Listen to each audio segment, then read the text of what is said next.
நாம் கற்றுக்கொள்ள போகிற ஒரு தேவ மனிதன் வாழ்வு தானியேல் ஜெப வீரன். சேர்ந்து சொல்லுங்க, தானியேல் ஜெப வீரன். ஹல்லேலூயா. அன்பார்ந்தவர்களே, தானியேல் சம்பவத்தை நாம் அநேகர் அறிந்திருக்க கூடும். தானியேல் ஒரு யூத குலத்தில் பிறந்திருந்தாலும் நல்ல ஒரு திரகாத்திரமான வாலிபன், நன்றாக படித்தவன். ஆனால் நேபுகாத்நேச்சார் பாபிலோன் ராஜாவின் சிறையிருப்பிலே இந்த தானியேல் சிறை பிடிக்கப்பட்டவராய் கொண்டு போகப்பட்டார். தன் சொந்த தேசத்தை விட்டு குடும்பம், இனம், நண்பர்கள், உறவுகள், இப்படி தன் சொந்த தேசத்திலிருந்து ஒரு அடிமை என்கிற ஸ்தானத்திலே அந்நிய தேசத்துக்கு சிறை பிடிக்கப்பட்டவனாய் கொண்டு போகப்பட்டார். ஆனால் பாருங்கள், அவன் தான் அந்நிய தேசத்தில் இருந்தாலும், தன் தொலைதூர தேசத்தில் இருந்தாலும், தன் சொந்த ஜனங்கள், சொந்த உறவுகள் எல்லாம் விட்டு எங்கேயோ ஒரு இடத்தில் இருந்தாலும் அவன் கர்த்தரை மட்டும் விடவில்லை. அவருடைய வாழ்வு ஒரு ஜெப ஜீவியத்தின் வாழ்வாய் இருந்தது. அவருடைய வாழ்வு ஜெப ஜீவியத்தின் வாழ்வாய் இருந்தபடியால் தானியேலின் காரியம் எல்லாம் ஜெயமாய் இருந்தது. ஜெபிக்கிற ஒரு தேவ பிள்ளையின் வாழ்வு ஜெய வாழ்வாய் இருக்கும். எந்த ஒரு தேவ பிள்ளை ஜெபிக்கிற பிள்ளையா இருக்கிறார்களோ அவர்களை நிச்சயம் ஆண்டவர் ஜெயமெடுக்க செய்வார் என்பதற்கு தானியேலின் வாழ்வு ஒரு நல்ல முன் உதாரணம். தான் அடிமையாய் போன அந்த தேசத்தில், சிறைபிடிக்கப்பட்டு போன அந்த தேசத்தில், தான் ஒரு சாதாரணமான வாலிபனாய் கொண்டு போகப்பட்ட அந்த தேசத்தில் தேவன் தானியேலை பிரதானிகள் ஸ்தானத்தில் உயர்த்தினார். பிரதான மந்திரி ஸ்தானத்தில் இந்த தானியேல் உயர்த்தப்பட்டார். கரங்களை உயர்த்தி அல்லேலூயா சொல்லலாமா? ஹல்லேலூயா. இந்த நாளில் கூட தானியேலின் ஜெப வாழ்க்கையில் இருந்து சில காரியங்களை கற்றுக்கொள்ள போகிறோம். எனது ஜெபம், எனது வாஞ்சை, இந்த வார்த்தையை நாம் கேட்கிறவர்களா அல்ல, இந்த வார்த்தையின்படி நடக்க நாம் எல்லாரும் ஆண்டவர் பலன் தருவாராக. ஜெபத்தை குறித்து பேசுவது எளிது, ஆனால் உண்மையாகவே ஜெப வாழ்வை கட்டமைப்பது அவ்வளவு சாதாரணமான காரியம் அல்ல. ஜெபத்தை குறித்து பிரசங்களை கேட்பது எளிது, கேட்கும் போது உள்ளம் பரவசப்படும். ஆனால் உண்மையாய் ஒவ்வொரு தேவ பிள்ளைகளும் ஜெபிக்கிறார்களா என்ற கேள்விக்கு அவர்களே பதிலை அறிந்திருக்கிறார்கள். எனது தாழ்மையான ஜெபம், இந்த பிரசங்கத்தின் நோக்கம் உங்களை ஒரு தானியேல் போல ஜெப வீரராய் கர்த்தர் மாற்றுவாராக. அது உங்கள் பலத்தால் அல்ல, தேவனுடைய கிருபையால் ஆகும். நீங்கள் அர்ப்பணித்து ஒப்பு கொடுத்து நீங்களும் ஒரு ஜெப வீரராய், ஜெப வீராங்கனையாய் மாற வேண்டும் என்று விரும்புகிறீர்கள் என்றால் கர்த்தர் உங்களை மாற்றுவார். அதற்கு வயது ஒரு தடை அல்ல. நீங்கள் சிறு பிள்ளையா இருந்தாலும் உங்களையும் ஒரு ஜெப வீரராய் கர்த்தர் மாற்றுவார். நீங்கள் வாலிப பிள்ளையா இருந்தாலும் உங்களையும் கர்த்தர் ஒரு ஜெப வீரராய் மாற்றுவார். நீங்கள் மிகுந்த வயதானவர்களாக இருந்தாலும் கர்த்தர் உங்களையும் ஜெபிக்கிற ஒரு அன்பு தாயாராய் மாற்றுவார். தேவனால் எல்லாம் கூடும். ஹல்லேலூயா.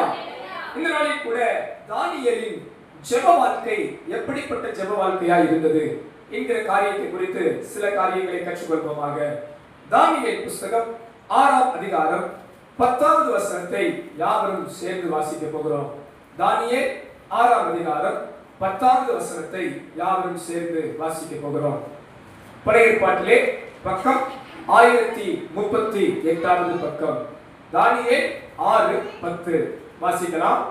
தானியேலோ என்றால் அந்த பத்திரத்துக்கு கையெழுத்து வைக்கப்பட்டதென்று அறிந்த போதிலும் தன் வீட்டுக்குள்ளே போய் தன் மேல் அறையிலே எருசலேமுக்கு நேராக பலகணிகள் திறந்திருக்க அங்கே தான் முன் செய்து வந்தபடியே தினம் 3 வேளையும் தன் தேவனுக்கு முன்பாக முழங்கால் படியிட்டு ஜெபம் பண்ணி ஸ்தோத்திரம் செலுத்தினான். கரங்களை உயர்த்தி அல்லேலூயா சொல்லுங்க. ஹல்லேலூயா. நாம் வாசித்த அந்த வசனத்திலே ஒரு வார்த்தையை நீங்கள் அடிக்கோட்டிட்டுக் கொள்ளலாம். 10ஆம் வசனத்திலே தான் முன் செய்து வந்தபடியே, எல்லாரும் சொல்லுங்க, தான் முன் செய்து வந்தபடியே. அல்லேலூயா. தானியேலின் ஜெப வாழ்க்கை எப்படி இருந்தது என்றால், தானியேல் ஜெபிக்கிற வழக்கம் உடையவராய் இருந்தார். தானியேல் ஜெபிக்கிற வழக்கம் உடையவராய் இருந்தார். அப்படி என்றால் என்ன அர்த்தம்? அவர் எப்போதும் ஜெபிக்கிற வழக்கம் அவருக்கு இருந்தது. வேதம் சொல்லுகிறது, அவர் தினமும் 3 வேளையும் ஜெபிக்கிற வழக்கம் இருந்தது. இன்றைக்கு அநேக தேவ பிள்ளைக்கு ஜெபிக்க தெரியும், ஜெபிக்க பழகிவிட்டார்கள், ஆனால் ஜெபிக்கிற வழக்கம் இல்லை. எத்தனை பேருக்கு நான் சொல்றது புரியுது? ஜெபிக்க தெரியுமா கேட்டா ஜெபிக்க தெரியும், பொது இடத்தில் ஜெபித்து விடுவார்கள். யாராவது ஜெபிக்க சொன்னால் ஜெபித்து விடுவார்கள். ஆனால் அவர்களுக்கு ஜெபிக்கிற வழக்கம் இருக்கிறதா என்று கேட்டால் தினந்தோறும் அவர்களுக்கு ஜெபிக்கிற வழக்கம் இருக்காது. ஜெபிக்க பழகிவிட்டார்கள். சிறு வயதிலிருந்து ஜெபத்தை கற்றுக் கொடுத்து விட்டோம். எப்படி ஜெபிக்க வேண்டும், பரமண்டலத்தில் எங்கள் பிதாவே என்று ஆரம்பித்து இயேசுவின் நாமத்தில் ஜெபிக்கிறோம் என்கிற ஜெபிக்க கற்றுக்கொண்டு விட்டார்கள். ஜெபிக்க பழகி விட்டார்கள். இப்ப ஜெபிக்க வேண்டும் என்று சொன்னால் ஈஸியாக ஜெபித்து விடுவார்கள். எந்த ஒரு குறிப்பை சொன்னால் ஜெபித்து விடுவார்கள். எந்த இடத்திலும் ஜெபம் பண்ணி விடுவார்கள். ஆனால் அவர்கள் தனிப்பட்ட வாழ்விலே ஜெபிக்கிற வழக்கம் இருக்கிறதா? இந்த தானியேலுக்கு ஜெபிக்கிற வழக்கம் இருந்தது. தான் செய்து வந்தபடியே தினமும் 3 வேளையும் ஜெபம் பண்ணினார் என்று வேதம் சொல்கிறது. சிந்தித்து பாருங்கள் அன்பானவர்களே. சில நேரங்களிலே நாம் சொல்லுகிற காரணம் நமக்கு கொஞ்சம் பிஸி ஆயிட்டோம், அதனால ஜெபிக்க முடியவில்லை என்று பலர் சொல்லுவார்கள். அந்த வழக்கம் மாறிடுது. பாஸ்டர், நானும் டைம் போடுறேன், ஜெபிக்கணும்னு நினைக்கிறேன், காலையில் எந்திரிக்கிறேன், ஆனால் கொஞ்சம் பிஸியாகிறதுனால, ஒரு டயர்ட் ஆகிறதுனால என்னால் ரெகுலராக ஜெபிக்க முடியல என்று காரணம் பலர் சொல்வது உண்டு. இந்த தானியேலை குறித்து சிந்தித்து பாருங்கள். இவன் ஒரு பெரிய வல்லரசு தேசத்தின் பிரதான மந்திரி, மந்திரிகளில் பிரதான மந்திரி. சிந்தித்து பாருங்கள். இப்போது நமது தேசத்தில் இருக்கிற மத்திய அமைச்சர்களில் ஒருவர் தினமும் 3 வேளை ஜெபிக்கிறார் என்று சொன்னால் எப்படி இருக்கும்? அதுபோல அன்றைக்கு பாபிலோன் தேசம் வல்லரசு தேசம். அன்றைக்கு பார்க்கிறோம், எஸ்தர் புஸ்தகத்தில் பார்க்கிறோம், சுமார் 127 நாடுகளுக்கு அதிபதியாய் அந்த ராஜாங்கம் இருந்தது. அந்த அளவுக்கு சமஸ்த தேசங்களையும் ஆளுகை செய்கிற தேசத்தின் பொறுப்பாளர் இந்த தானியேல், மந்திரிகளில் பிரதானமானவர் இந்த தானியேல். ஆனாலும் இவருக்கு ஜெபிக்கிற வழக்கம் இருந்தது. அன்பானவர்களே, இந்த மாநிலத்தில் உங்களை தாழ்மையா உற்சாகப்படுத்துறேன். நீங்க நல்லா ஜெபிக்கிறீங்க, எனக்கு ரொம்ப சந்தோஷம். நாம் ஜெபிக்க பழகிவிட்டோம், ரொம்ப சந்தோஷம். ஆனா தினந்தோறும் நான் ஜெபிக்கிறேனா? உங்களை பார்த்து இந்த கேள்வியை கேட்கிறேன். தினந்தோறும் நீங்க ஜெபிக்கிறீங்களா? சில நேரம் பாருங்க, நமக்கு தேவை வந்தா ஜெபம் பண்ணிடுறோம், நமக்கு கஷ்டம் வந்தா ஜெபம் பண்ணிடுறோம், நமக்கு ஏதாவது ஒரு ஆபத்துனா ஜெபம் பண்ணிடுறோம். இல்ல, ஜெபம் அதுக்கானது மட்டும் அல்ல. ஜெபம் ஏதோ தேவைக்கு கேட்பது மட்டும் அல்ல. ஜெபம் ஏதோ ஆபத்துக்கானது மட்டும் அல்ல. ஜெபம் ஏதோ கஷ்டப்படுகிற நேரத்தில் மாத்திரம் ஜெபிப்பது அல்ல. தானியேலுக்கு ஒரு கஷ்டமும் இல்லை. சிந்தித்து பாருங்கள். கவர்மெண்ட் போஸ்டிங், கவர்மெண்ட் சேலரி, உயர்வான பதவி எல்லாம் இருக்கிறது. தானியேல் எதுக்கு தினந்தோறும் 3 வேளை ஜெபம் பண்றார்? சிந்தித்து பாருங்க. மத்திய அமைச்சராக இருந்துகிட்டு டெய்லி எதுக்கு முழங்கால் படிக்கிட்டு 3 வேளையும் ஜெபிக்கணும்? ஏன்? அவருக்கு என்ன தேவை இருந்துச்சு? பண கஷ்டம் இருந்ததா? இல்லை. பொருளாதார கஷ்டங்கள் இருந்ததா தானியேலுக்கு? இல்லை. அவருக்கு ஏதாவது போராட்டம் இருந்துச்சா? இல்லை. தேவனோடு உள்ள உறவு. ஆண்டவர் தானியேலை பார்த்து சொன்னார், நீ என் பிரியமான புருஷன். தானியேலே, நீ பிரியமான புருஷன். ஏன்? ஆண்டவருக்கும் அவருக்கும் உள்ள உறவு பாருங்கள். தேவனோடு நெருங்கின உறவுடையவராய் தானியேல் இருந்தார். ஜெப ஜீவியம் என்பது தேவனோடு உள்ள உறவு. உங்களை பார்த்து கேட்கிறேன், ஆண்டவருக்கு உங்களுக்கு உறவு இருக்கிறதா? தினந்தோறும் ஜெபிக்கிறீர்களா? காலையில் எழுந்தவுடன் ஜெபிக்க வேண்டும் என்ற எண்ணம் வருகிறதா? இடைப்பட்ட நேரங்களில் ஆண்டவரோடு பேசுகிறீர்களா? நீங்கள் வேலைக்கு போகும்போதோ, கல்லூரிக்கு போகும்போதோ, வேலையை முடித்து வரும்போதோ இப்படி ஆண்டவரோடு உறவாடி கொண்டிருக்கிற பழக்கம் இருக்கிறதா? கொஞ்ச நேரம் எடுத்து ஜெபிக்கிறீர்களா? கொஞ்ச நேரம் எடுத்து ஜெபம் பண்றீங்களா? இரவு படுக்கைக்கு போகும் முன் கொஞ்ச நேரம் எடுத்து ஜெபிக்கிற வழக்கம் இருக்கிறதா? அப்படிப்பட்ட வழக்கங்கள் உங்களுக்கு காணப்படுகிறதா? மாதத்தில், வாரத்தில் ஏதாவது ஒரு குறிப்பிட்ட நேரத்தை ஒதுக்கி உபவாசித்து ஜெபிக்கிற வழக்கம் இருக்கிறதா? மாதத்தில் விசேஷித்த ஜெப நாட்களை தீர்மானிக்கிற வழக்கம் இருக்கிறதா? அன்பானவர்களே, இந்த நாட்களில என் ஜெபம், என் தாழ்மையான உற்சாகப்படுத்துகிற ஒரு காரியம், கர்த்தர் இங்க இருக்கிற ஒவ்வொருவரையும் ஜெப வீரராய் மாற்றுவாராக, ஜெபிக்கிற வழக்கமுடையவர்களாய் மாற்றுவாராக. நீங்க நல்ல ஜெபிக்கிறீர்கள், சந்தோஷம். தனிப்பட்ட முறையில் நீங்கள் ஜெபிக்கிற வழக்கம் உங்களுக்கு இருக்கிறதா? ஆண்டவரே சலகாய் சொல்கிறார், உன் அறை வீட்டுக்குள் பிரவேசித்து உன் கதவை பூட்டி அந்தரங்கத்தில் பார்க்கிற உன் பிதாவை நோக்கி ஜெபம் பண்ணு. அந்தரங்கத்தில் பார்க்கிற உன் பிதா உனக்கு வெளியரங்கமாக பலனளிப்பார். அன்பான தேவ பிள்ளைகளை உங்களை உற்சாகப்படுத்துகிறேன். நீங்கள் ஜெபிக்கிற வழக்கமுடையவர்களாய் மாற வேண்டும். இன்றைக்கு பாருங்க, அநேக விசுவாச பிள்ளைகளுடைய போராட்டமே அதுதான். ஆவிக்குரிய லெவல்ல கன்சிஸ்டன்சி இருக்காது. ஆவிக்குரிய நிலைமையில தொடர்ந்து சமநிலை இருக்காது. திடீர்னு பாத்தீங்கன்னா உயரத்துல கொம்புல இருப்பாங்க, திடீர்னு பாத்தீங்கன்னா பள்ளத்தாக்குல இருப்பாங்க. திடீர்னு பாருங்க பயங்கரமா பாஸ்டர், இன்னைக்கு பாருங்க பாஸ்டர் அதை செஞ்சிடணும் பாஸ்டர், இதை செஞ்சிடணும் பாஸ்டர். எனக்கு ரொம்ப சந்தோஷமா இருக்கும். பரவாயில்ல, இவ்வளவு உற்சாகமா இருக்கிறாங்களே. பார்த்தா அடுத்தலாம் சர்ச்சைக்கே ஆள் வராது. சோத்திரங்களா, நேற்று தான் என்ன மாதிரி சொல்லிட்டு போனாங்க. பாருங்க பாஸ்டர், பிசாசு அந்தா பண்ணுவோம் இதா பண்ணுவோம் அதை சாதிப்போம் மலையை கலட்டிடுவோம் அப்படின்னு சொன்னா அது அடுத்த எங்க வராது, சர்ச்சைக்கே வராது. ஸ்பிரிச்சுவல்ல கன்சிஸ்டன்சி வேணும், தொடர் சமநிலை இருக்கணும். திடீர்னு உயரத்துக்கு போறது, திடீர்னு பள்ளத்தாக்குக்கு போறது, விட்டா பள்ளத்தாக்கே படுத்திருப்பாங்க கொஞ்ச காலம். எளிய மாதிரி போதும் கத்தாவே, என்ன ஜோம் பண்ணி என்ன சர்ச்சுக்கு போய் என்ன ஊழியம் செஞ்சு போதும் கத்தாவே இழுத்து குத்தி படுத்துறதுனால படுத்தே இருப்பாங்க. அடுத்த ஒரு தேவதூதன் வரணும் தட்டி, அப்பா கொஞ்சம் எத்திரிப்பா, கொஞ்சம் ஓடணும் எழுதி அங்க எழுதி விட்டாங்கன்னா கொஞ்சம் நல்லா ஓடுது ஒரு வாரம். அடுத்து மறுபடியும் என்ன பண்ணிடுவாங்க, படுத்துருவாங்க. ஒரு மாசம் பாருங்க நல்லா ஜோம் பண்ணுவாங்க. இன்னைக்கு பாருங்க 40 நாள் சூப்பரா ஜோம் பண்ணி இருக்கிறீங்க. 40 நாள் ஜெபம் முடிஞ்ச பின்னாடி தெரியும் நீங்க உண்மையிலே ஜெபிக்கிற வழக்கம் உள்ள ஆளா இல்லையான்னு எனக்கு தெரியும். 40 நாள் முடிஞ்ச பின்னாடி தெரிஞ்சிடும். சோதரா அல்லேலூயா. பக்கத்துல பார்த்து அன்பான தானியேல் ஜெபிக்கிற வழக்கமுடைய தேவ பிள்ளையா இருந்தார். இந்த பாளையத்தில் உங்களை உற்சாகப்படுத்துறேன். நம்ம எல்லாரும் குறைவுள்ளவர்கள் தான், ஆனாலும் கர்த்தர் நம்மை ஜெபிக்க உற்சாகப்படுத்துகிறார். சோர்ந்து போகாமல் ஜெபம் பண்ணுங்கள், இடைவிடாமல் ஜெபம் பண்ணுங்கள், விழித்திருந்து ஜெபம் பண்ணுங்கள், ஜெபத்திலே உறுதியாய் தரித்திருங்கள். இந்த வாக்குத்தத்தங்கள் அந்த வசனங்கள்லாம் நம்மை அனல்மூட்ட ஜெபிக்க தூண்டுகிறார், ஜெபிக்க உற்சாகப்படுத்துகிறார். சீசர்கள் ஆண்டவரிடத்தில் கற்றுக் கொடுக்க கேட்ட ஒரே காரியம் ஜெபிக்க. ஏன் தெரியுமா? ஜெபம் விசேஷமானது. இயேசு பிரதான பணியாய் ஜெபத்தில் தரித்திருந்தார். பாருங்க, வேதத்துல எங்கேயுமே ஆண்டவருக்கு போய் பிசாசை துரத்துறது எப்படி, சுகமாக்குறது எப்படி என்று சீசர்கள் கற்றுக் கொடுக்கும்படி கேட்கணும். ஆண்டவர் அற்புதம் செய்யறது எப்படி, அதிசயம் செய்யறது எப்படி, அதை கற்றுக் கொடுக்கணும் கேட்ட மாதிரி நமக்கு அதிகமான பைபிள் ரெஃபரன்ஸ் இல்லை. ஆனால் சீசர்கள் ஆண்டவர்கிட்ட போய் கேட்ட ஒரு காரியம், எங்களுக்கு ஜெபிக்க கற்று தாரும். நான் தாழ்மையா அவங்களை உற்சாகப்படுத்துறேன். ஜெபிக்கிற வழக்கம் ஒவ்வொரு தேவ பிள்ளைக்கும் வரட்டும்.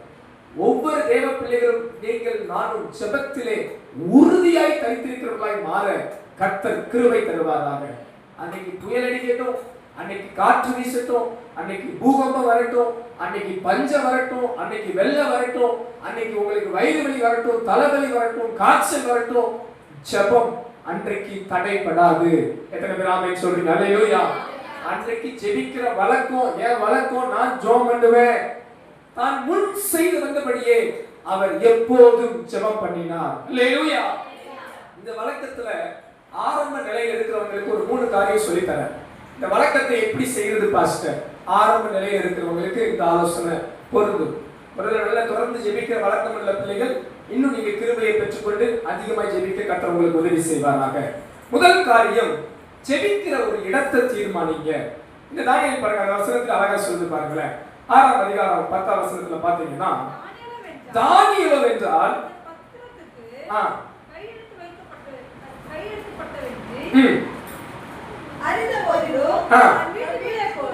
தன் வீட்டுக்குள்ளே போய் தன் வீட்டின் மேல் அறையிலே எருசலேமுக்கு நேராக. போதுமானது. முதல் பாருங்க, இந்த தானியேல் ஜெபிக்கிற ஒரு இடம் அவருக்கு இருந்தது. தன் வீட்டுக்குள் போய் தன் வீட்டின் மேல் அறையிலே ஒரு இடத்தை தீர்மானித்து அங்கே ஜெபிக்கிறார். அப்ப ஆரம்ப நிலையில் இருக்கிற விசுவாச பிள்ளைகளை உங்களை நான் உற்சாகப்படுத்துறேன். நீங்க ஜெபிக்கிற ஒரு இடத்தை தீர்மானிக்கணும். தினமும் நான் எங்க போய் ஜெபம் பண்ணுவேன், இடத்தை தீர்மானிங்க. ரொம்ப பெஸ்ட், உங்க வீடு ரொம்ப பெஸ்ட். அந்த வீட்டுல கூட சின்ன ரூமா இருக்கட்டும், 10க்கு 10 ரூமா இருக்கட்டும், ஒரு இடத்தை ஜெப இடமா மாத்திருங்க. அந்த இடத்துல பைபிள் டைரி வச்சு, இது என் ஜெபிக்கிற இடம் அப்படின்னு ப்ரிப்பேரா வைங்க. இது நான் உட்கார்ந்து அமர்ந்து முழங்கால் படியிட்டு இந்த இடத்துல நான் ஜெபிப்பேன் என்கிற ஒரு தீர்மானம் எடுங்க. சில ரூம் இருந்தா ஒரு ரூம் ஜெபிக்கிற ரூமா மாத்திக்கங்க. சின்ன ரூமா இருந்தாலும் 10க்கு 10 இடமா இருந்தாலும் அங்க 2க்கு 2 ஒரு ஸ்கொயர் ஃபீட் இருக்கிற இடம் உங்க ஜெப இடமா மாறணும். இது நான் ஜெபிக்கிற இடம். ஒருவேளை உங்க குடும்பத்துல ஜெபிக்க ரொம்ப போராட்டம் இருக்கிற நேரமா இருந்தா சபையை தெரிந்து கொள்ளுங்க. இல்ல தினந்தோறும் சபைக்கு வரக்கூடிய ஆட்களா இருந்தா நீங்க சபையை கூட தெரிந்திருக்கலாம். ஜெபிக்கிற ஒரு இடத்தை தெரிந்து கொள்ள வேண்டும். கரமையை ஆமென் சொல்லுங்க. ஹalleluya. இரண்டாவது ரொம்ப முக்கியமான ஒன்று ஜெபிக்கிற நேரம். வேதம் சொல்கிறது தானியேல் தான் முன் செய்து வந்தபடியே 3 வேளையும் ஜெபம் பண்ணினார். அப்ப இந்த கால நேரத்துல உங்களை உற்சாகப்படுத்துறேன். நீங்க வழக்கமா ஜெபிக்கணும்னா ஜெப நேரத்தை தீர்மானிங்க. எந்த நேரம் உங்களால ஜெபிக்க முடியும்? காலையா மாலையா?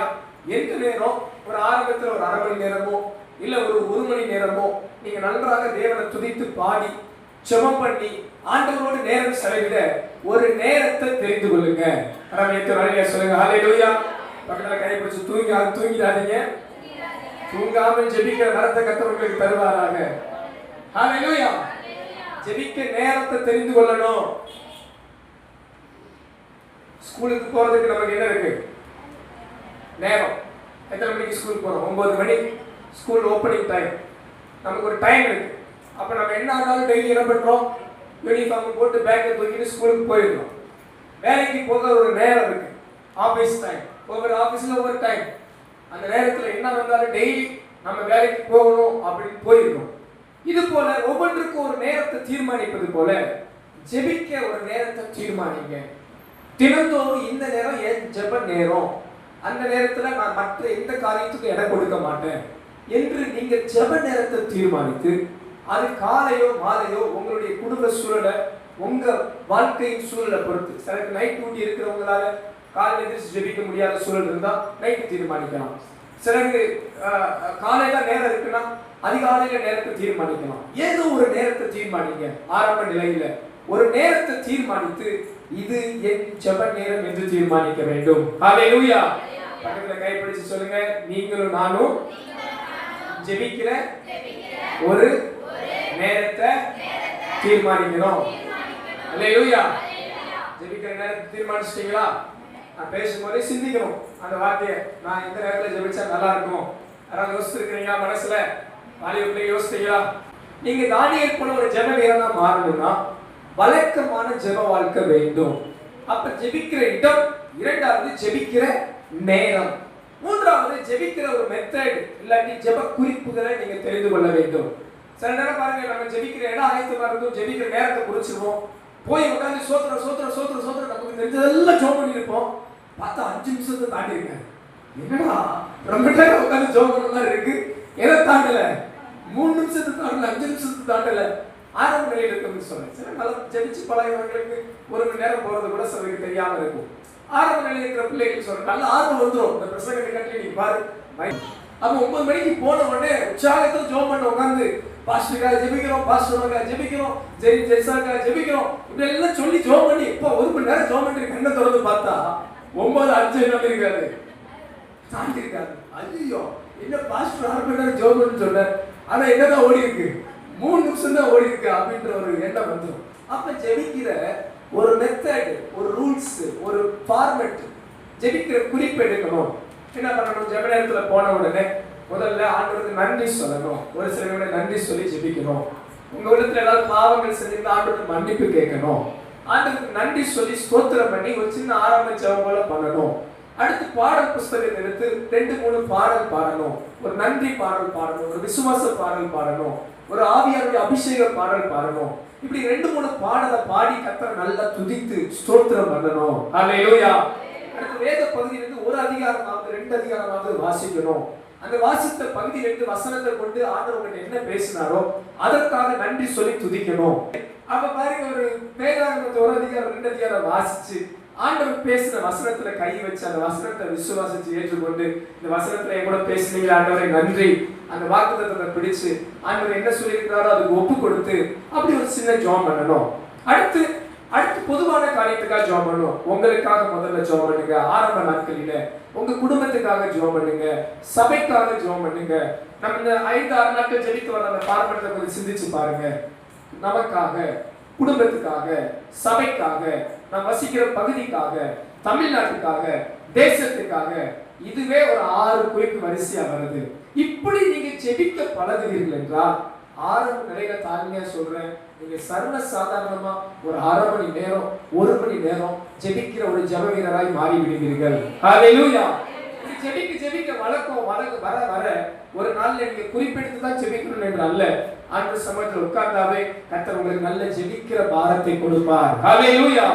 அப்ப என் ஆவிக்குரிய வாழ்க்கையில ஒரு தொடர்ச்சியா முன்னேறுகிற வளர்கிற ஜெபிக்கிற பக்குவத்தை கர்த்தர் உங்களுக்கும் எனக்கும் கொடுப்பாராக. எத்தனை பேர் அப்படி ஒரு வழக்கம் வேணும்னு நினைக்கிறீங்க? ஆமென். ஹalleluya. பக்கத்துல இருக்கவங்க சொல்லுங்க, தானியேல் ஜெபிக்கிற வழக்கமுடையவராய் இருந்தார். அல்லேலூயா. நீங்கள் நானும் தினந்தோறும் ஜெபிக்கிற வழக்கத்தை உடையவர்களாய் மாற கர்த்தர் கிருபை தருவாராக. ஆமென். இரண்டாவது காரியம், தானியேலின் ஜெப வாழ்க்கை எப்படி இருந்தது? தானியேல் புஸ்தகம் 6ஆம் அதிகாரம் 6வது 7வது வசனத்தை வாசிக்கலாம். பின்பு அந்த பிரதானிகளும் தேசாதிபதிகளும் கூட்டம் கூடி ராஜாவிடத்தில் போய், தரியு ராஜாவே, நீர் என்று வாழ்க, எவனாயிலும் 30 நாள் வரை ராஜாவாகிய உம்மை தவிர எந்த தேவனை ஆனாலும் மனுஷனை ஆனாலும் நோக்கி யாதொரு காரியத்தை குறித்து விண்ணப்பம் பண்ணினார். போதுமானது. அன்பானவர்களே, இந்த இடத்தில் பாருங்கள், தானியேலுடைய ஜெப வாழ்க்கை எப்படி இருந்தது என்றால், தானியேலுடைய உண்மையை கண்டு, தானியேலுடைய உயர்வை கண்டு அவனோடு கூட இருந்த பிரதானிகள் பொறாமைப்பட்டு எரிச்சல் பட்டு இவன் மேல் குற்றம் கண்டுபிடிக்க பார்த்தார்கள். ஆனால் தானியேலோ என்றால் எல்லா காரியத்திலும் உண்மையா இருந்தான். அப்ப இந்த பிரதானிகள் பார்த்தாங்க, இவன்கிட்ட என்ன குற்றத்தை கண்டுபிடிக்க? ஒரு குற்றம் இல்லையே, இவன் வேலையில குற்றம் இல்லை, இவனுடைய கேரக்டர்ல குற்றம் இல்லை, இவன் பெர்ஃபெக்ட்டா இருக்கிறாரே என்று கண்டுபிடிக்கிறதுக்கு குற்றத்தை தேடினா இவனுக்கு ஒரே ஒரு பழக்கம் இருக்கு. என்ன பழக்கம்? ஜெபிக்கிற பழக்கம் இருக்கு. அப்ப இதை மையப்படுத்தி என்ன பண்ணலாம்? இவனை ஒரு பிரச்சனையில மாட்டலாம் என்று சொல்லி ராஜா கிட்ட போய் சொல்றாங்க, ராஜாவே, நீங்க நல்லா இருக்கணும், நம்ம தேசத்துல ஒரு சட்டம் போடுவோம்.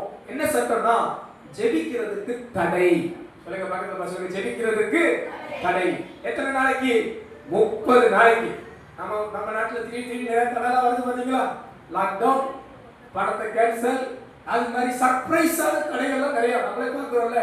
இப்பவே அப்படின்னா அப்பெல்லாம் எப்படி பாருங்க. அன்னைக்கு ராஜா சொன்னதுதான்.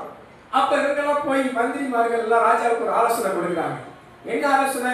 30 நாள் வரைக்கும் எந்த மனுஷனும் யாரையும் நோக்கி ஜெபம் பண்ணக்கூடாது, யாரையும் பார்த்து விண்ணப்பம் பண்ணக்கூடாது, கடவுளை கூட பார்த்து விண்ணப்பம் பண்ணக்கூடாது, எந்த மனுஷனையும் பார்த்து விண்ணப்பம் பண்ணக்கூடாது, உங்ககிட்ட தான் வரணும். அன்னைக்கு ராஜாவுக்கு ஒரு ஆலோசனை, பரவாயில்லையே, கடவுளை காட்டி நம்ம மேல வைக்கிறாங்களே, சரி நல்ல சட்டம் போட்டுடலாம் அப்படின்னு திட்டம் போட்டாச்சு. ஆனா பாருங்க, தானியேலின் ஜெப வாழ்க்கை எப்படி இருந்தது என்றால், ஜெபிக்க தடை வந்த போதும் ஜெபிக்கிற தேவ மனிதனாய் இருந்தார். ஹalleluya. நீங்க ஒரு ஜெப வீரரா மாறணும்னா ஜெபத்துக்கு தடை வந்தாலும் ஜெபிக்க வேண்டும். பக்கத்துல சொல்லுங்க, ஜெபிக்க தடை வந்தாலும் ஜெபிக்க வேண்டும். ஹalleluya. இன்னைக்கு अनेक தேவ பிள்ளைகளுடைய பிரச்சனை என்ன தெரியுமா? ஏன் ஜெபிக்கல? ஏன் சர்ச்சுக்கு வரல? ஏன் ஊழியத்துக்கு வரல? ஏன் கர்த்தருடைய காரியத்துல எப்படி இல்லைன்னா உடனே என்ன பண்ணுவாங்க? நான் இல்ல பாஸ்டர். யார் காரணம்? யாராவது ஒரு ஆள் வச்சிருப்பாங்க. ஏன் ஜெபிக்கலன்னா? ஏன் சர்ச்சுக்கு வரல? ஏன் ஊழியத்துக்கு வரல? யாரையாவது ஒரு காரணம். ஒண்ணு கணவனா இருந்தா மனைவி காரணம், மனைவியா இருந்தா கணவன் காரணம், பெற்றோர் பிள்ளைகளை காரணம், இல்லாட்டி வேலை ஸ்தலத்துல காரணம், தெருவுல காரணம், ஏதாவது ஒரு காரணம். யாரையாவது கிளம்பிடுவாங்க, கை காமிச்சிருவாங்க. இவங்க தான் பாஸ்டர், இதனால தான் நான் வரல, சர்ச்சுக்கு வரல, இதனால தான் நான் ஜெபிக்கல, இதனால தான் நான் ஊழியத்துக்கு வரல. ஆதாம் ஏவாள் கூட நம்மளை விட்டு மாறவே இல்லை. பக்கத்துல பார்த்து புரிஞ்சிச்சுன்னு தெரியல. புரிஞ்சவங்கள வழியிலே சொல்லுங்க. ஆதாம் ஏவாள் கூட நம்மளை விட்டு, இந்த பழத்தை யாருப்பா சாப்பிட்டா? ஆதாம் வந்து அந்தோட யாராவது காரணம் இல்லை, ஏவாள் தான். ஏவாள் என்னமா? அந்தோட நான் பிசாசு தான். நம்ம குணம் அங்கிருந்து இப்ப வரைக்கும் இடம் வரல. நீங்க கொஞ்சம் நம்ம மாத்திக்கணும். அல்லேலூயா. தானியேல் 30 நாள் ரெஸ்ட் எடுத்திருக்கலாம், பரவாயில்லப்பா. தேசத்துல சட்டம் போட்டாச்சு, என்ன படிக்கலாம்? 30 நாள் ரெஸ்ட். ஏசப்பா மனசுல நினைச்சுக்கலாம், ஆண்டவரே 30 நாள் ஜெபிக்காம இருந்துடுறேன், சட்டம் போட்டுட்டாங்க, 30 நாள் கழிச்சு பார்த்துக்கலாம் அப்படி என்ன பண்ணிருக்கலாம், ரெஸ்ட் எடுத்திருக்கலாம். ஆனால் உண்மையாய் ஜெபிக்கிற ஜெப வீரன் அப்படிப்பட்டவன் அல்ல. ஜெப வீரன் என்பவர், தானியேலின் ஜெப வாழ்க்கை என்பது ஜெபிக்க தடை வந்த போதும் ஜெபிக்கிறவராய் இருக்க வேண்டும். அண்ணாங்களே, நீங்க ஜெபிக்கிறதுக்கு தடை வரும். நீங்க நல்ல காரியம் பண்ணினா என்ன வரும், தடை வரும். நீங்க ஆண்டவரை தேடினா தடை வரும். பாருங்க, ஊர் சுத்துறதுக்குலாம் நிறைய பேருக்கு தடையே இருக்காது. நல்லா உலகத்தை சுத்தி பார்க்க, ஊர் சுத்த, வேலைக்கு போக, அதை செய்ய இதை செய்ய, சம்பாதிக்க, அதுக்கெல்லாம் ஒரு தடை வராது. சர்ச்சுக்கு வரணும் தீர்மானம் பண்ணுங்க, 4 சாத்தினா 4 பேர் உங்க பின்னாடி வந்து நிற்பான். எங்க போறேன், சர்ச்சுக்கா போறேன், சர்ச்சுக்கு மந்த போவோம், இங்க போவோம், அதை செய்வோம், இதை செய்வோம், என்ன வரும், ஏதாவது ஒரு தடை வரும். சிரிக்கிறீங்க, 4 இல்ல பாஸ்டர் 10 சொல்றீங்களோ, சொத்தணும். சரி, கர்த்தர் ஆசீர்வதிப்பாராங்க. அப்ப பாருங்க, ஜெபிக்கிறதுக்கு தடை வரும். நீங்க ஆண்டவரை தேடுறதுக்கு ஒரு தடை வரும். நீங்க கர்த்தர் சமூகத்துல இருப்பதற்கு ஒரு தடை வரும். பாருங்க, தானியேலை தடுக்கிறதுக்கு ஒரு கூட்டம் வந்துச்சு. அவனுடைய ஆவிக்குரிய வாழ்க்கையை தடுப்பதற்கு ஒரு கூட்டம் வந்தது. அதுபோல உங்களுடைய ஆவிக்குரிய வாழ்க்கையின் ஆசீர்வாதத்தை தடுக்க நம்ம மனுஷங்களை பார்க்க வேணாம். வசனம் சொல்றது, பிசாசானவன் எவனை விழுங்கலாம் என்று கெர்ச்சிக்கிற சிங்கம் போல வகை தேடுகிறான். நீங்க செபிக்க முடியாதபடி தடைகள் வரும், சோர்வுகள் வரும், பலவீனங்கள் வரும், போராட்டங்கள் வரும், குடும்பத்துல வரும், வேலை ஸ்தலத்துல வரும், இப்படி பல சூழல்களில் தடை வரும். ஆனாலும் நான் ஜெபிப்பேன். சொல்லுங்க, கையை உயர்த்தி ஹல்லேலூயா. சொல்லுங்க, ஜெபிக்க தடை வந்தாலும் ஒரு ஜெப வீரன் ஜெபிப்பான். ஹல்லேலூயா. தானியேலுக்கு ஜெபிக்க தடை வந்தது, ஆனாலும் தானியேல் ஜெபம் பண்ணார். ஆமென். இன்றைக்கு இந்த சகோதரியை பார்த்து பேச கிருபை தந்தீரே, ஸ்தோத்திரம். இன்னைக்கு இந்த சகோதரியோடு உறவாட உதவி செய்தீரே, ஸ்தோத்திரம். என்னோட உறவாட அம்மானோட கூப்பிட்டா பக்கத்து வீட்டுக்காரனோட அவங்களோட பேசிட்டு நம்ம மனசை எப்படி தேடிக்குவோம். ஆண்டவரே, இந்த அம்மாவை பார்க்கணும்னு ரொம்ப நாள் நினைச்சேன், இன்னைக்கு பார்க்க உதவி செஞ்சு நன்றி அப்படின்னு நம்மள என்ன பண்ணிக்குவோம், திருப்திப்படுத்திக்குவோம். சொல்ற அல்லேலூயா. நம்மளுக்கு ஜெபிக்க தடை வரும். அன்பர்களுக்கு இந்த மாயத்தில் தாழ்மையா உங்களை உற்சாகப்படுத்துறேன். தேவனுடைய பிரதான அழைப்பு உங்க மேல, நீங்கள் தேவனோடு கூட உறவாட வேண்டும், தேவனோடு கூட ஐக்கியப்பட்டவர்களாக இருக்க வேண்டும், தேவனோடு கூட அவர் சமூகத்தில் அமர்ந்திருக்க வேண்டும். மரியாள் வேலை செய்வதற்கு எத்தனையோ வாய்ப்பு இருந்தது. மார்த்தாள் பற்பல வேலைகள் செய்து கவலைப்பட்டுக் கொண்டிருந்தார். ஆனால் ஆண்டவர் மரியாளை அங்கீகரித்தார். மரியாளோ தன்னை விட்டு ஈடுபடாத நல்ல பங்கை தெரிந்து கொண்டார். இந்த மாதத்தில் நான் உங்களை உற்சாகப்படுத்துறேன். உங்க ஆவிக்குரிய வாழ்க்கை அகல விட்டுபடி இந்த வார்த்தையெல்லாம் சொல்றேன். உங்க ஆவிக்குரிய ஜீவியம், ஜெப ஜீவியம் ஸ்டெடியா இருக்கணுமா? தடை வந்தாலும் நான் ஜெபிப்பேன் என்கிற ஒரு தீர்மானம் எடுங்க. ஒரு 3 முறை சொல்லி பாருங்க. இந்த மாதிரி டிஸ்டர்ப் பண்றவங்க ஒரு 3 முறை இதை பிரேயர் டைம் நான் முடிச்சுட்டு உங்ககிட்ட பேசுறேன்னு சொல்லி பாருங்க. அடுத்து உங்களுக்கு தடையே வராது. நீங்க ஐயோ அவங்க என்ன நினைச்சுக்குவாங்க, இவங்க என்ன நினைச்சுக்குவாங்க, முதல்ல ஒரு ஃப்ரெண்டு, சொந்தக்காரங்க, பக்கம் பக்கம் அப்படின்னு நீங்க நினைச்சிட்டீங்க, சாத்தான் தெரிஞ்சிடும். ஆகா, இந்த அம்மாவுக்கு, இந்த பிரதருக்கு, இந்த சிஸ்டருக்கு, இந்த மகளுக்கு இதுதான் கண்ணி. இப்ப ஜெபிக்க போகும்போதெல்லாம் என்ன வரும், ஏதாவது ஒரு போன். ஜெபிக்க போகும்போதெல்லாம் ஏதாவது ஒரு ஆள், ஜெபிக்க போகும்போதெல்லாம் ஏதாவது ஒரு நபர் வந்து உங்களை சோதிக்கும்படி வந்து நிற்பார்கள். அல்லேலூயா. எத்தனை பேர் சொல்றீங்க, நான் ஜெபிக்க தடை வந்தாலும் ஜெபிப்பேன். பக்கத்துல சொல்லுங்க, ஜெபிக்க தடை வந்தாலும் ஜெபிக்க வேண்டும். அல்லேலூயா. எத்தனை பேர் ஒரு தீர்மானம் எடுக்கிறீங்க? எத்தனை பேர் ஜெபிக்க தடை வந்தாலும் ஜெபம் பண்ண போறீங்க? நீங்கள் தான் ஜெப வீரர்கள். பக்கத்துல சொல்லுங்க, நீங்க தான் ஜெப வீரர், நீங்க தான் ஜெப வீராங்கனை. அல்லேலூயா. சரி, 3வது காரியம் சீக்கிரம் முடிச்சிடலாம். தானியேலின் ஜெப வாழ்க்கையை நாம் கற்றுக்கொள்வது, தானியேல் எப்போதும் ஜெபிக்கிற வழக்கமுடையவராய் இருந்தார். தானியேல் ஜெபிக்க தடை வந்த போதும் ஜெபம் பண்ணினார். 3வது காரியம், தானியேல் புஸ்தகம் 6ஆம் அதிகாரம் 7ஆம் வசனத்திலே நாம் வாசிக்கலாம்.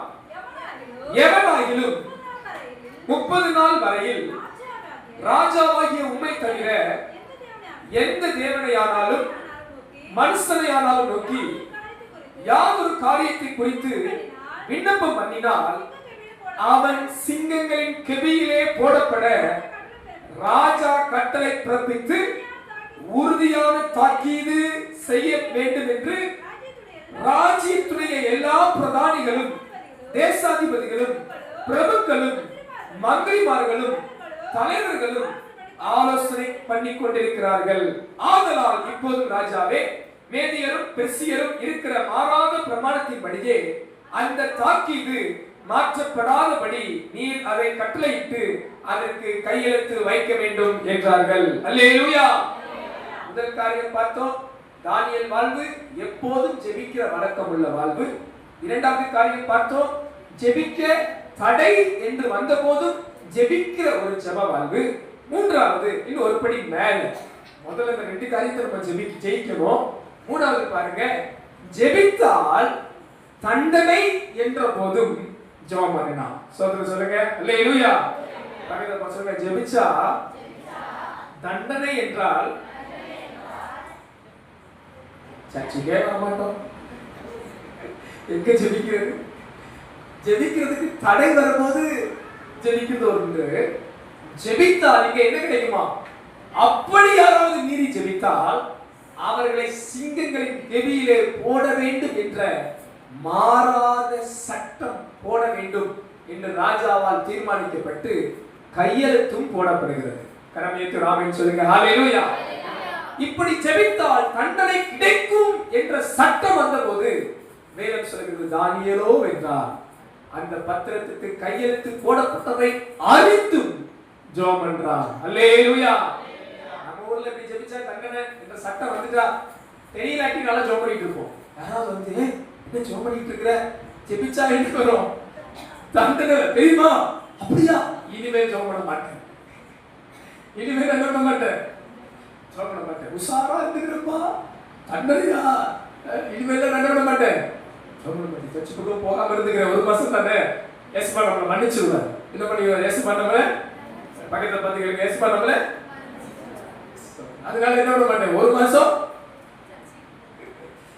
ஜெபித்தால் தண்டனை என்ற போதிலும் இந்த தானியேல் ஜெபிக்கிற வழக்கத்தை விடவில்லை.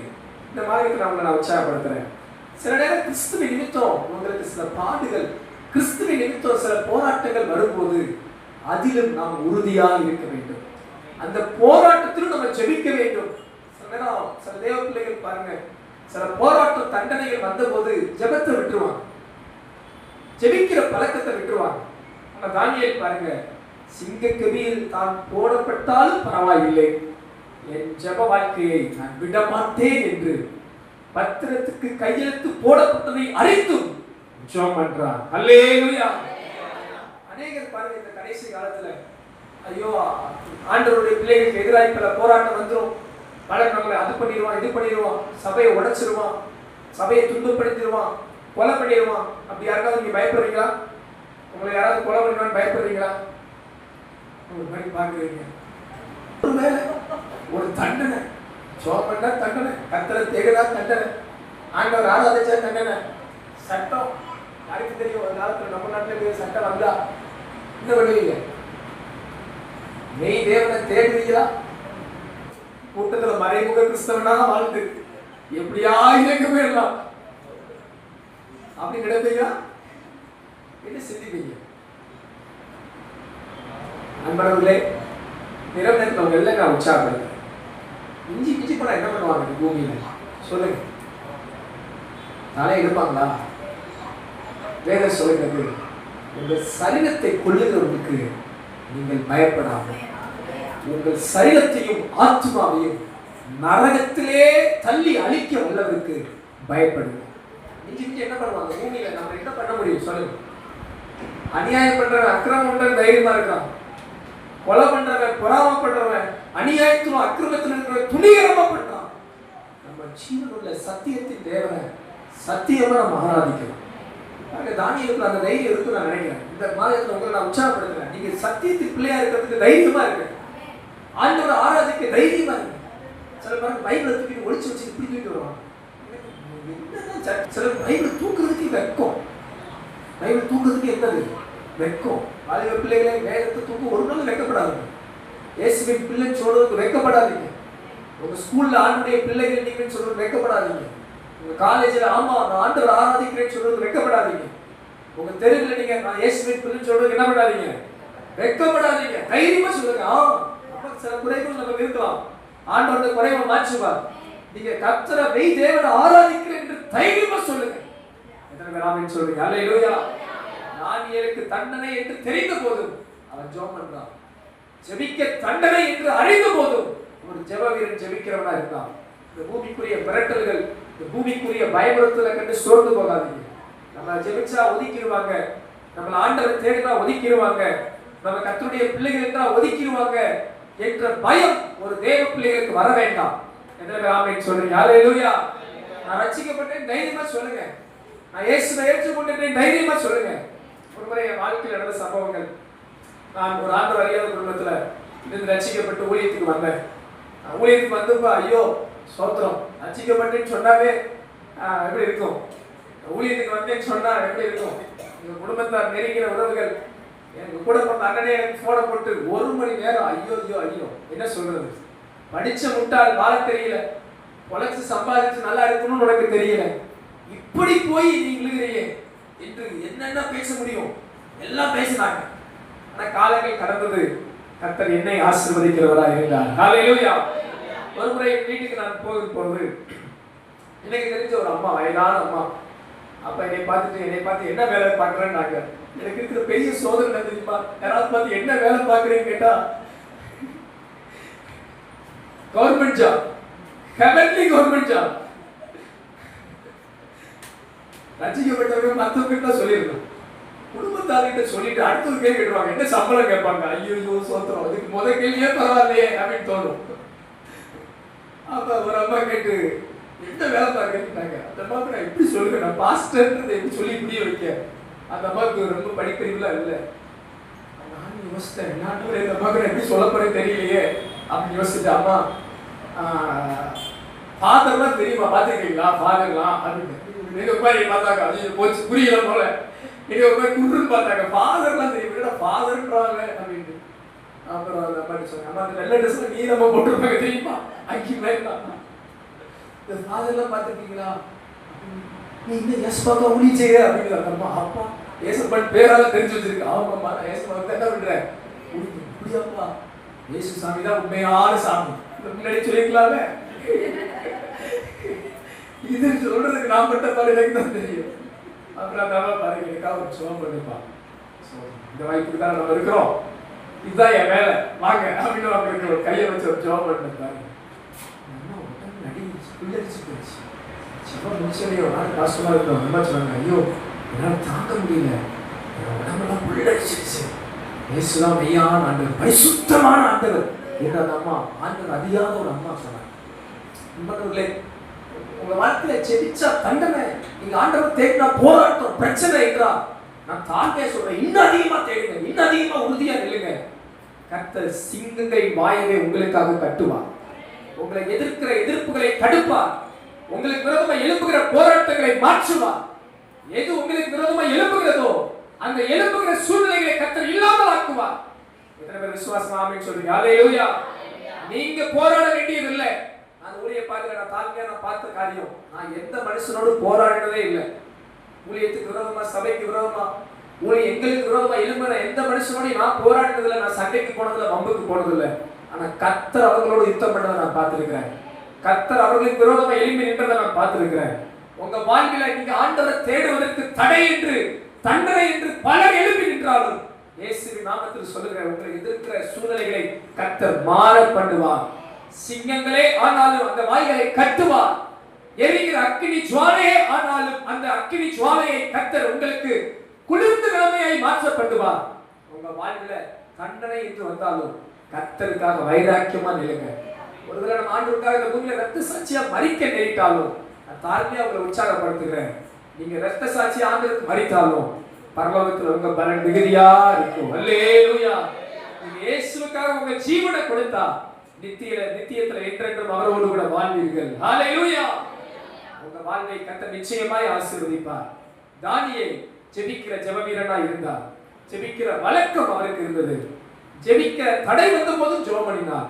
ஜெபித்தால் தண்டனை என்ற போதும் அவர் ஜெபித்தார். சிங்கங்களின் வாய்கள் கட்டப்பட்டது. ராஜாக்களும் பிரதானிகளும் அறிந்தார்கள். இவன் யாரை நோக்கி ஜெபிக்கிறானோ அவர்தான் மெய்யான தேவன். நான் தாழ்மையா சொல்றேன், உங்க வாழ்க்கையில பல போராட்டங்கள் உங்க ஜெபத்துக்கு ஒருவேளை மனிதர்கள் ஏற்படுத்தினால் ஒரு நாள் அவர்களும் அறிவார்கள், நாம் ஆராதிக்கிற தேவன் தான் மெய்யான ஆண்டவர், நாம் ஜெபிக்கிற தேவன் தான் மெய்யான தேவன் என்று அறிந்து கொள்வார்கள். கர்த்தர் உங்கள் மூலமாய் பெரிய காரியங்களை செய்ய போகிறார். ஹல்லேலூயா.